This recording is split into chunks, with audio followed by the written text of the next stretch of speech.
y a 3 ans, pour ceux qui s'en souviennent, elle nous avait fait une intervention mémorable, très émotionnelle. Je suis content de l'avoir aujourd'hui. Alors, on lui avait posé la question, on lui a dit, il y a 3 ans, la Redoute peut-elle devenir une marque communautaire? Et donc, ces views ont dit no bullshit. Donc, on est venu lui reposer la question. Amélie, est-ce que la Redoute est devenue une marque émotionnelle? Et quels sont aussi tes prochains défis? Je crois que tu vas nous faire une intervention sans slide. Bravo. Sans slide et sans speech parce qu'il n'y a pas de place. Il s'en va. Bonjour à tous, merci Patrick de me mettre la pression comme ça. C'est vrai qu'il y a 3 ans, donc j'étais venue devant cette assemblée et en fait on parlait de marque digitale et moi j'avais dit que la Redoute était avant tout une marque communautaire parce qu'on était déjà à l'époque un acteur du digital. Et ce qui nous caractérisait, c'était surtout le lien. On se définit plutôt comme un tisseur de liens de génération en génération. Et quand on a une histoire, on ne pouvait pas dire que la Redoute était une marque digitale. Par contre, on pouvait dire que c'était un acteur digital et que c'était ce lien, finalement, ce côté communautaire qui nous animait. Alors, qu'est-ce qui s'est passé pendant 3 ans? Depuis 3 ans, on est resté un acteur du e-commerce. Je le souligne parce que tous les acteurs ne se sont pas transformés.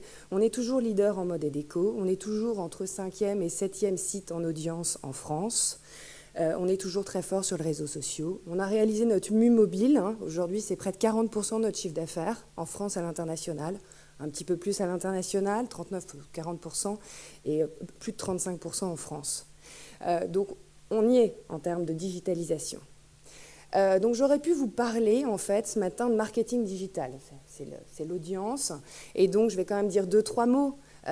Comment on a fait ça? On a mis une première DMP, un mot aussi barbare et qui anime beaucoup l'esprit de beaucoup de gens ici, depuis 2014. Donc ça fait longtemps, on va dire essuyer les affres du branchement de la DMP, on a cru dans un truc miraculeux, ça a marché sur certaines choses, moins sur d'autres, on continue aujourd'hui.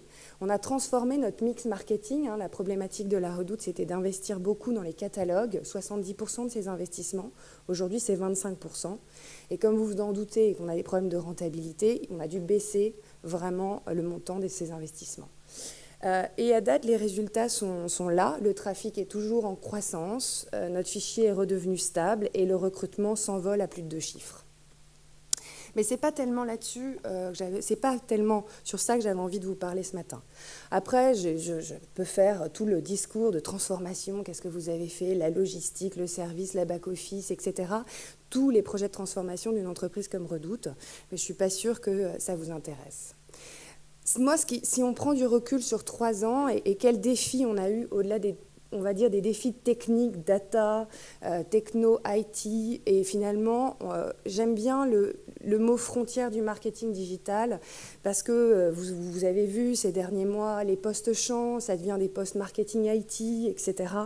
Mais finalement, le sujet, il est beaucoup plus vaste que ça. Et quand vous êtes dans une transformation digitale, au-delà de la technique, ce qui est important, c'est la culture. Parce qu'une transformation, c'est avant tout une perte de repères. C'est rien d'autre finalement.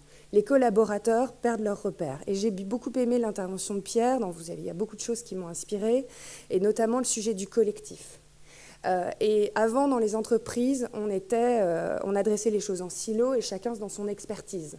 Et nos métiers deviennent de plus en plus experts.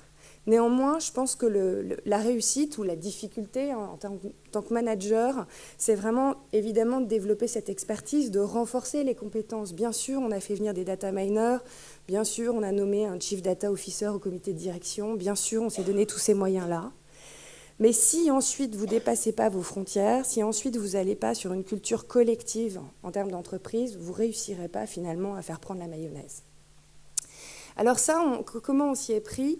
D'abord, on a plusieurs étapes dans une transformation. Au départ, quand vous êtes une entreprise qui perd beaucoup d'argent, commencez par le basique, back to basic, la finance, et vous faites des choix plutôt de bons gestionnaires de pères de famille.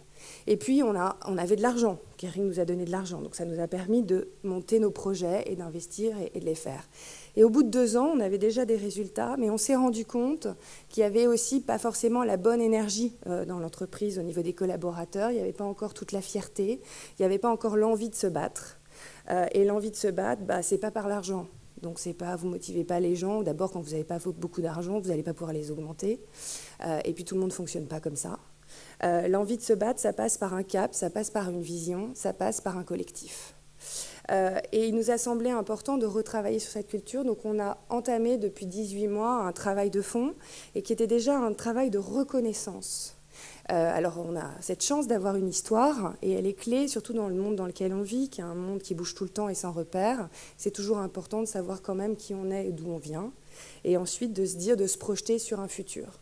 Donc on a fait tout ce parcours historique. Donc quand je vous dis tisseur de liens de génération en génération, c'est quelque chose qui nous habite et qui doit nous habiter en termes de marketing. Ça veut dire beaucoup de choses dans la façon de faire notre métier. Ça va vouloir dire beaucoup de choses dans le monde qui arrive tout juste. Là, vous parlerez après des bots, l'intelligence artificielle, etc. Et finalement, de se dire c'est quoi un monde en conversation, c'est quoi un monde de liens humains et technologiques, et comment la Redoute peut et quelle relation elle doit avoir finalement avec ses clients. Donc on a fait ce parcours de reconnaissance et puis ensuite on a défini qui on voulait être et surtout on a commencé à travailler sur 3 axes clés pour changer les fonctionnements dans l'entreprise. Je ne vais pas, là on a très peu de temps, je sais qu'il y a beaucoup de... Donc je ne vais pas rentrer dans ces axes de travail, je pense qu'ils sont internes, ils intéressent finalement que nous.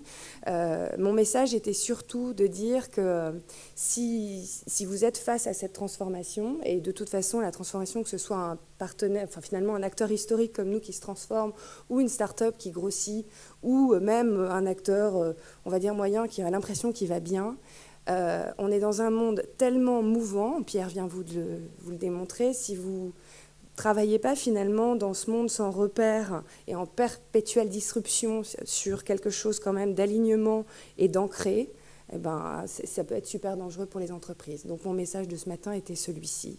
Et voilà, très bonne journée à vous et vive la Redoute.